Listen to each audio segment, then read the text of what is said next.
Assalamu alaikum to all of you. I hope you all will doing great. So today I am today we are going to discuss our lecture number 6. uh, सबसे पहले मैं फिर आपको बता देता हूँ कि हम इसमें कौन कौन सी चीज़ों को डिस्कस करेंगे. तो बेसिकली जो हमारा मेन टॉपिक होगा, the main topic of lecture 6 will be about locus of a point. How we can find locus of a point, या कैसे हम लोकस की सिमेट्रीज़ को फाइंड आउट कर सकते हैं, क्या चीज़ होती है ये. इस तरह से इससे रिलेटेड कुछ क्वेश्चंस भी करेंगे इंशाल्लाह फॉर द प्रैक्टिस. सो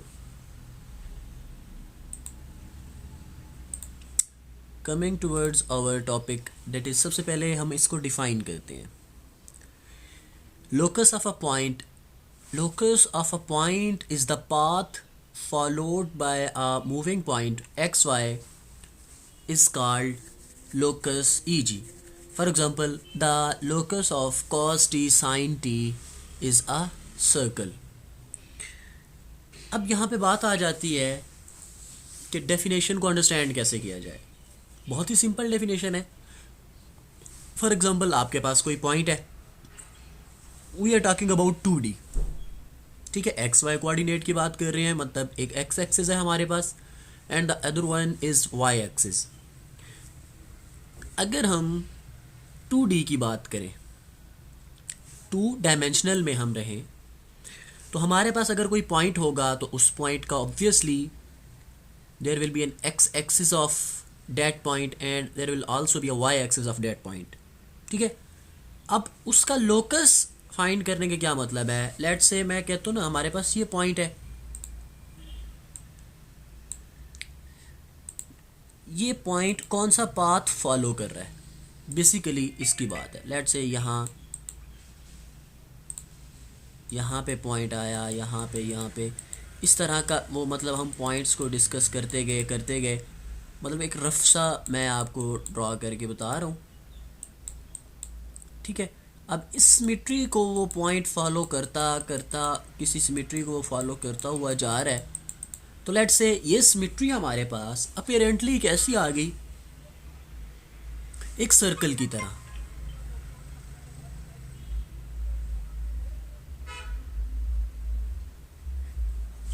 अब यही इस पॉइंट का लोकस है. The way that the path that point that followed by the point. अब हमारे पास इससे रिलेटेड हम जो क्वेश्चंस करेंगे, क्वेश्चंस में क्या होगा, आपके सामने भी ये क्वेश्चन स्क्रीन पे विजिबल है,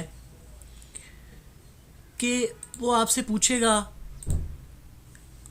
कि आपको ये z की वैल्यू गिवन है, हमें चेक करके बताओ कि ये सर्कल की सिमेट्री है, ये इलिप्स की सिमेट्री है, ये पैराबोलिक सिमेट्री है, या क्या चीज़ है. जैसे कि अगर आप इस क्वेश्चन में देखें, if z is equals to 1 plus iota t whole square minus iota t divided by 1 plus t square, then show that the locus of z is an ellipse. अब यहाँ पे हमारे पास ना दो टाइप्स के क्वेश्चंस आ सकते हैं. एक तो ये क्वेश्चन आ सकता है जैसा कि आपके सामने है, कि वो आपको कोई z की वैल्यू देगा और आपसे डिमांड करेगा कि show that this is the locus of N ellipse. ठीक है जी. दूसरी चीज़ आ जाती है, वो आपको कोई पॉइंट देगा और आपसे कहेगा कि चेक करके बताओ ये किसकी सिमेट्री है. तो ये दो टाइप्स के क्वेश्चंस लाए करते हैं यहाँ पे. ठीक है जी.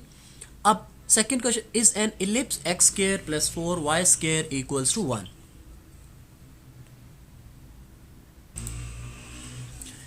जी, तो इसका सोल्यूशन देखते हैं हम. Let z is equals to x plus iota y. Assume कर लेना हमारे पास कोई रियल नंबर, कम्प्लेक्स नंबर है, z is a complex number, तो z is x plus iota y. Therefore जो ये आपके पास वैल्यू गिवन है, जो एक्सप्रेशन आपको गिवन है, it will become like x plus iota y equals to 1 plus iota t whole square minus iota t divided by 1 plus t square. अगर आप यहाँ पे, ऑब्वियस सी बात है, आपके पास लेफ़्ट साइड पे अगर आप नोट करें तो आपके पास real and imaginary parts are separated. Right. आप यहाँ भी क्या करेंगे, यहाँ पे भी राइट साइड पे भी we will try to separate the imaginary and real parts. अब उनको हम सेपरेट कैसे कर सकते हैं, सिंपल है, आप ये होल स्केयर ओपन करेंगे। अब होल स्केयर कैसे ओपन करते हैं जी, simple A plus B whole square that is equals to A square plus B square plus C square minus iota T. ये आपके पास इस तरह की टर्म आ जाएगी, 1 माइनस टी स्केयर। ऑब्वियसली बात है ये स्केयर अब ओपन करना तो स्केयर ओपन करना तो बहुत ही बेसिक लेवल का काम है, मैं इसलिए इसको स्किप कर दिया इस स्टेप को। तो then if we equate both sides left hand and right hand side, अब इसके ना एक स्टेप मैं आगे फर्दर लिख दूँ यहाँ पे। So let's see here as 1 plus T square is dividing this term and in the numerator you can see that 1 minus t square is the real part and this one is the imaginary part। मैं इसको ज़रा mention कर दूँ ताकि आप लोगों के लिए थोड़ी आसानी हो जाए। so see here this the part in the bracket is the real part of this side right hand side and this one is the imaginary part। तो आप यहाँ पे क्या करेंगे, 1 minus T square divided by 1 plus T square plus iota t divided by 1 plus T square. Then the real part will be 1 minus T square over 1 plus T square and the imaginary part will be iota t divided by 1 plus t whole square. Now in the next step when you will equate both sides right hand side and the left hand side you will got these। Obviously बात है, मैंने आपको start में बताया था कि जब भी आप इक्वेट करेंगे कंपेयर करेंगे तो रियल पार्ट को आप रियल पार्ट के साथ कंपेयर करेंगे एंड इमेजिनरी पार्ट को इमेजिनरी पार्ट के साथ आप लोग इसको इक्वेट करेंगे, ठीक है। तो जब आप इसको इक्वेट करेंगे तो आपके पास जो रियल पार्ट होगा वो ये होगा और इमेजिनरी पार्ट आपके पास ये आ जाएगा ऑब्वियसली, ठीक है जी। अब देखिए स्टेटमेंट में of z is an ellipse x square plus 4y square is equals to 1। अब आप क्या करोगे, अब आप x स्केयर आपने x एंड y को सेपरेट कर लिया, रियल पार्ट और इमेजिनरी पार्ट को जब सेपरेट किया एक डेट इज इक्वल्स टू 1, तो क्या होगा आपके पास, आप इसको कंसिडर करेंगे x square plus 4y square. x square ये x वाली टर्म है आपके पास, इसका स्केयर किया प्लस 4 इंटू वाई का स्केयर किया। अब आप यहाँ पे नोट करें तो ये आपके पास टर्म्स आ जाएंगी 1 minus T square whole square over 1 plus, आप दोनों का स्केयर क्या करेंगे सेपरेट कर लेंगे, plus 4 into t square over 1 plus T square. अगर आप यहाँ पे नोट करें you have got same denominator for these both terms that is 1 plus t whole square. यहाँ पे एक छोटी सी राइटिंग मिस्टेक हो गई है, डेट इज़ कि यहाँ पे ब्रैकेट और ये स्केयर, इसको ज़रा आप लोग देख लीजिएगा। सो जब डिनोमिनेटर सेम होगा तो ऑब्वियसली बात है न्यूमिनेटर भी एज इट इज़ आ जाएंगे, तो that will become 1 minus T square whole square plus 4 T square. Then आप लोग क्या करोगे, देन इसका square a minus B whole square आप ओपन करेंगे, तो a square 1 plus T square का square t4 minus 2ab 2t square plus 4t square, it will become 1 plus t4 minus 2t square plus 4t square. अब यहाँ पे अगर आप देखें तो ये भी टी स्केयर है, ये भी टी स्केयर वाली टर्म है, आप इन दोनों को ऐड या सब्ट्रैक्ट कर सकते हैं। तो सिमिलर टर्म्स को ही हम ऐड या सब्ट्रैक्ट कर सकते होते हैं। अगर टर्म्स आपके पास डिफरेंट आ रही हो तो फिर हम उनको ऐड या सब्ट्रैक्ट नहीं कर सकते।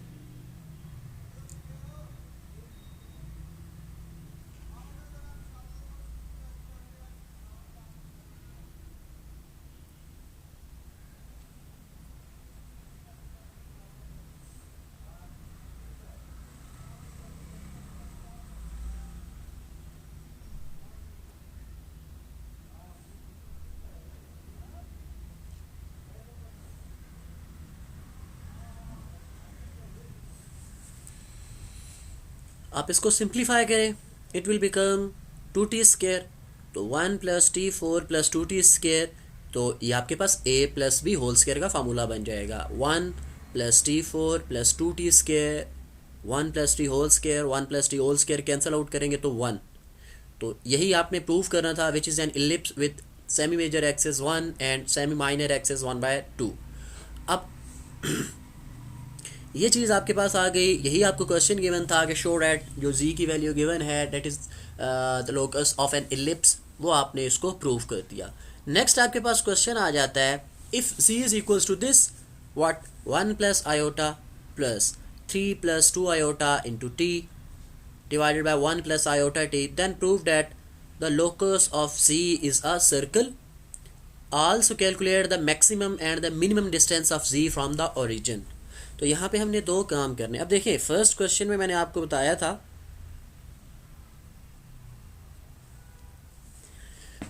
फर्स्ट क्वेश्चन में क्या था, शो डैट। यहाँ पे वो क्या कहता है, वो कहता है प्रूव डैट दिस इज, अब उसमें हमें इक्वेशन भी गिवन थी, यहाँ हमें इक्वेशन भी गिवन नहीं है, तो हमें यहाँ पे पता होना चाहिए कि हम क्या प्रूव करना चाह रहे हैं और क्या हमें करना चाहिए। ठीक है, तो उसके लिए हम देखते हैं,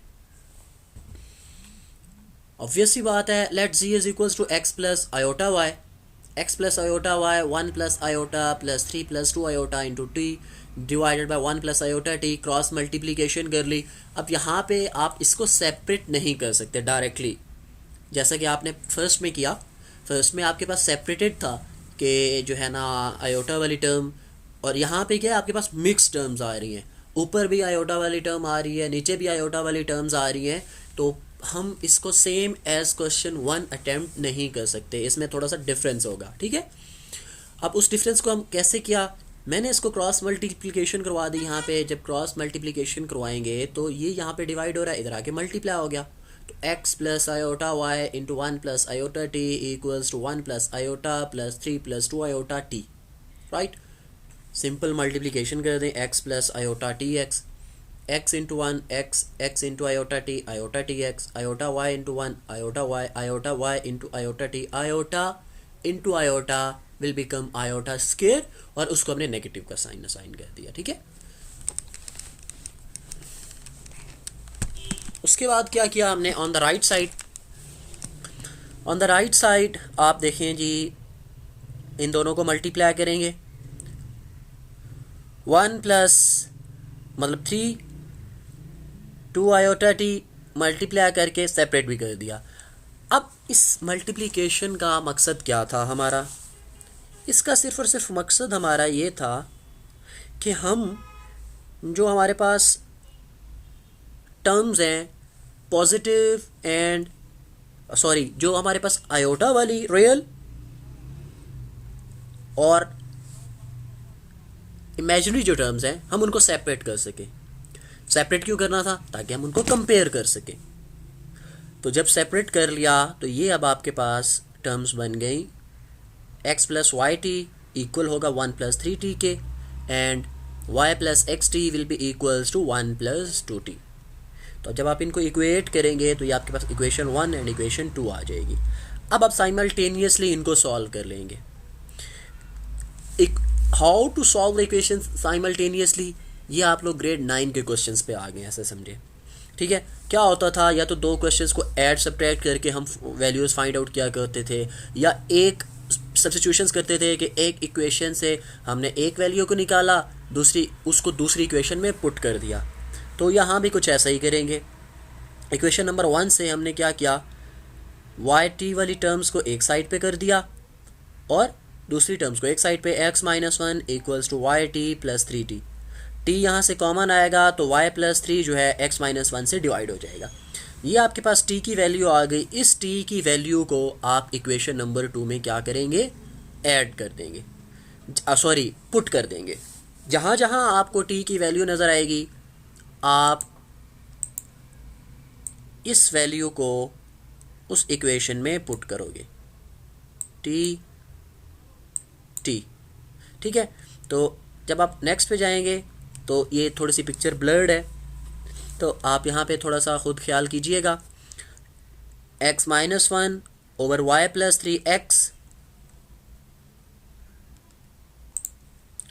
plus y equals to 1 plus 2 into T की this value x minus 1 over Y plus 3। क्या हुआ जी, ये x है, इसको अंदर मल्टीप्लाई करेंगे तो it will become x square into x, this is y plus 3, this is y, तो एलसीएम क्या आएगा यहाँ पे, सिंपल है बहुत ही ज़्यादा, ये y के डिनोमिनेटर में कुछ नहीं है तो इसका मतलब यहाँ पे क्या है, जब डिनोमिनेटर में कुछ भी नहीं है तो इसका मतलब 1 से डिवाइड हो रहा है 1, तो y प्लस 3 आपका यहाँ पे एलसीएम आएगा y into y plus 3, same is the case here, y plus 3 into 1 plus 2 into x minus 1। इसको जब आप सिंप्लीफाई करेंगे तो यहाँ पे नोट करें y प्लस 3 वाई प्लस 3, आपके पास क्या चीज़ है, डिनोमिनेटर सेम है तो आप इसको कट कर देंगे। जब इसको कट किया आफ्टर डैट आपके पास एक्स स्क्वायर, इसको रीअरेंज कर रहे हैं, x square plus Y square minus x plus 3y equals to y plus 2x plus 1। सारी जो वैल्यूज़ हैं उनको एक ही साइड पे लेके आए, x square plus Y square minus 3x plus 2y minus 1। इस स्टेप में क्या किया, इस x वाली टर्म को हमने 2 से मल्टीप्लाई एंड 2 से डिवाइड किया। चले मैं यहाँ पे आपको रीज़न बता देता हूँ कि why we are doing this. हम इसको क्या करना चाहते हैं, क्वेश्चन अगर आपको याद हो तो हम यहाँ पे इसको प्रूव करना चाहते हैं कि that z is the locus of z is a circle, locus of z is a circle, the path that z follows is a circle. तो उसकी इक्वेशन आपके पास क्या होती है, ये वाली, X square plus Y square plus 2gx plus 2hy plus C. यहाँ पे g, h और c क्या है, कॉन्स्टेंट्स हैं, ठीक है। तो आपके पास सॉरी इस तरह की कोई इक्वेशन आनी चाहिए, एक्स स्क्वायर वाई स्क्वायर होना चाहिए प्लस 2g आना चाहिए, 2h आना चाहिए, कांस्टेंट आना चाहिए। तो अब यहाँ पे x के साथ 2g, g is some constant, 1 2 3 fraction में कुछ भी हो सकता है, प्लस माइनस कोई भी हो सकता है। तो इसलिए हमें यहाँ पे x के साथ 2 चाहिए था जो कि -3 था, हमें 2 चाहिए था, हमने 2 से मल्टीप्लाई भी कर दिया, 2 से डिवाइड भी कर दिया। अब 2 ये बाय डिफ़ॉल्ट है यहाँ पे 2, और ये जो -3/2 है, -3/2 ये आपका g बन जाएगा। Same is the case for hy, 2hy, 2 already था, हमें यहाँ पे कुछ भी मल्टीप्लाई या डिवाइड नहीं करना पड़ा, प्लस c इक्वल्स टू -1। तो which is a circle with g is -3/2, f is या h इज़, यहाँ पे आप 2hy या fy कुछ भी कह सकते हैं, 1, c इज़ -1। तो इसका सेंटर क्या होता है, सेंटर होता है -g minus, centre of the circle क्या होता है, -g minus f, g f या h, हम यहाँ चले मैं f से रिप्लेस इसको कर देता हूँ ताकि आप लोगों के लिए कन्फ्यूजन ना क्रिएट हो जाए। अगर आप लोग ग्रेड 9 में देखें तो ग्रेड 9 का इट्स ऑलमोस्ट चैप्टर नंबर 4 और समथिंग, या आप सेकेंड ईयर में भी चले जाएँ तो उसमें भी डेरिवेटिव्स में इस तरह के कुछ क्वेश्चन आते हैं, ठीक है। तो सेंटर आपके पास आ जाएगा -g माइनस f, तो g को नेगेटिव से मल्टीप्लाई करें, f को नेगेटिव के साथ मल्टीप्लाई करें तो आपका सेंटर आ जाएगा। रेडियस क्या होता है, रेडियस ये होता है g square plus f square minus c, वो आपके पास आ जाएगा रेडियस। तो उसके बाद हमने the second part of the question is also calculate the maximum and the minimum distance of z from the origin. Now we have to calculate the maximum and the minimum distance of z from the origin. What is the origin? Origin is O. ये हमने एक circle जो है form कर दिया of this radius, circle का radius कितना होना चाहिए, इतना, ये सर्कल का क्या है जी, रेडियस। आप इसको divide, next we calculate the maximum and the minimum distance z of z from origin. From the figure it is clear that the maximum distance आपके पास क्या है,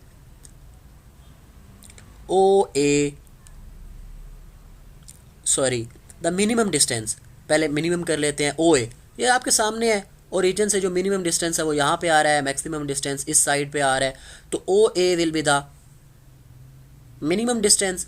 OA क्या है, अगर आप इस AC में से, C is the centre of the circle, अगर आप इस AC में से इस OC को सब्ट्रैक्ट करें तो आपके पास OA आ जाएगा।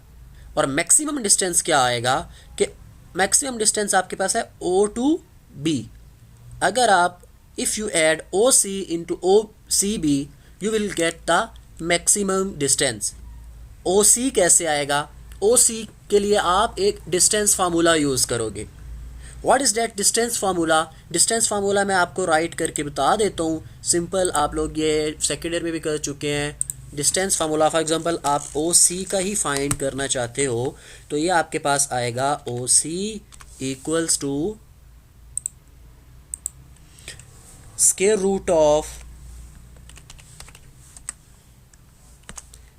Root of x2 minus x1 square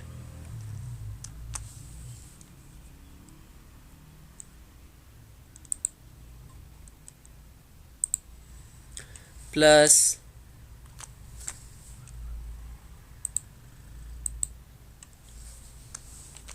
y2 minus y1 square. This is the distance formula. अब x1 और x2 अब अकॉर्डिंग टू द पॉइंट्स जो आप फाइंड करना चाहते हो उसके हिसाब से आपके पास चेंज हो जाएगा। ठीक है, जैसा कि आप यहाँ पे ओ सी फाइंड करना चाहते हैं इन आवर क्वेश्चन, तो इसका मतलब जो सी के कोऑर्डिनेट्स होंगे वो एक्स, ओ के कोऑर्डिनेट्स आपके पास x1 y1, सी के कोऑर्डिनेट्स आपके पास x2 y2।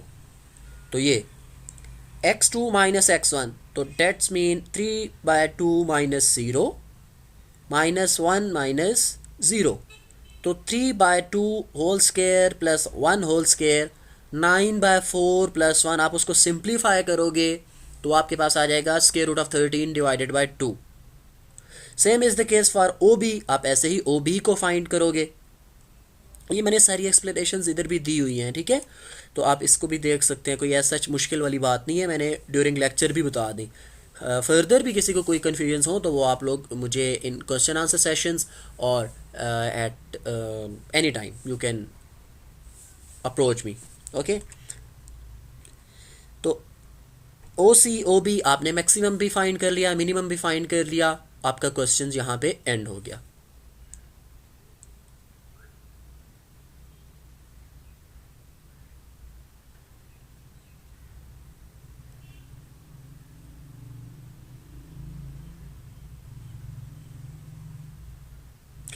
Now next question is find the locus of z where z is equals to a cos theta plus b sin theta, where t is a real parameter and a b are complex constants. Also show that locus is an ellipse. तो यहाँ पे उसने बता दिया है कि जो real parameter T is a real parameter, जो कॉस टी और साइन टी जो एंगल टी एंगल है यहाँ पे, ए भी आपके पास क्या है, कम्प्लेक्स कॉन्स्टेंट्स हैं, जो भी हैं हमें उससे कोई लेना देना नहीं है, बस कम्प्लेक्स हैं, that's all from our side.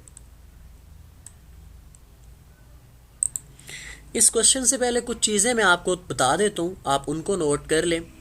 A X square plus B Y square plus 2h(xy) plus 2g(x) plus 2f(y) plus c, हमने अभी ऊपर इसको डिस्कस किया इस इक्वेशन को, राइट। तो एक करेक्शन मैं कर दूँ, sorry, A X square plus B Y square plus 2h(xy) plus 2h(xy) plus, यहाँ पे चूँकि हमारे पास टर्म जो हम क्वेश्चन कर रहे थे उसमें मिसिंग थी, तो अनफॉर्चुनेटली आई मिस दैट।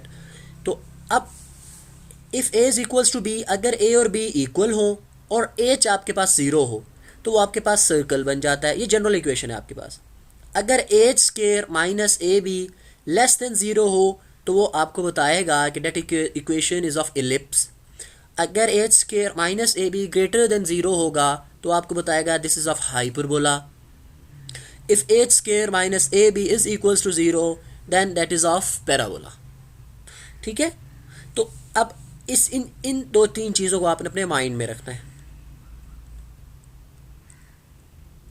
अगर आपके पास एच स्क्वायर माइनस, जैसे कि आप ग्रेड 10 में डिस्क्रिमिनेंट फाइंड किया करते थे, अगर आपको याद हो क्वाड्रेटिक फार्मूला में स्क्वायर रूट में होता है बी स्क्वायर माइनस 4ac, ये भी कुछ वैसा ही है, नॉट एग्जैक्टली डैट, लेकिन मैं जस्ट आपको रिमाइंड करवा रहा हूँ कि इससे रिलेटेड आपने कोई चीज़ पहले भी डिस्कस की हुई है। ठीक है जी।